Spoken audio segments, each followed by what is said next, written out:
बहुत समय पहले एक छोटे से गांव में एक युवा लड़का करण रहता था।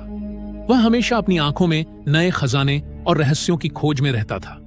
गांव के लोग कहते थे कि पास के जंगल में एक रहस्यमयी द्वार छिपा हुआ है जो किसी दूसरी दुनिया का प्रवेश द्वार हो सकता है, लेकिन किसी ने भी उस द्वार को देखा नहीं था और कोई भी उस जंगल में जाने की हिम्मत नहीं करता था। एक दिन करण ने ठान लिया कि वह इस रहस्य का पर्दाफाश करेगा।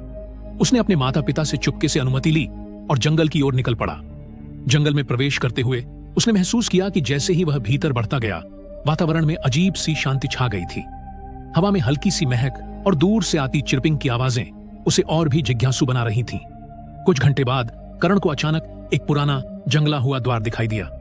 वह द्वार जो कभी कभी खोला गया था, आज उसकी लकड़ी टूट चुकी थी और जंग से ढकी हुई थी। उसके पास पहुंचते ही करण ने देखा कि द्वार के भीतर अजीब सी रोशनी चमक रही थी। वह डरते हुए भी उसमें प्रवेश करने का निर्णय लिया।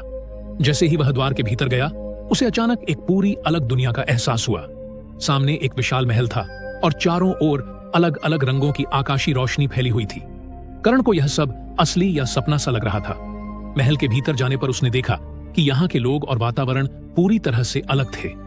आगे बढ़ते हुए करण ने देखा कि महल के केंद्र में एक राजा बैठा था। राजा ने करण को देखा और उसे बताया, तुम वो हो जो हमारे द्वार तक पहुंचने में सफल हुआ। अब तुम्हारे पास एक महत्वपूर्ण निर्णय है।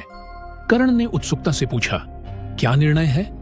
राजा ने कहा, यह दुनिया तुम्हारे साथ जुड़ी हुई है और तुम यहाँ के अगले शासक बन सकते हो, लेकिन इसके साथ ही तुम्हें इस दुनिया से जुड़ी सारी जिम्मेदारियां भी निभानी होंगी।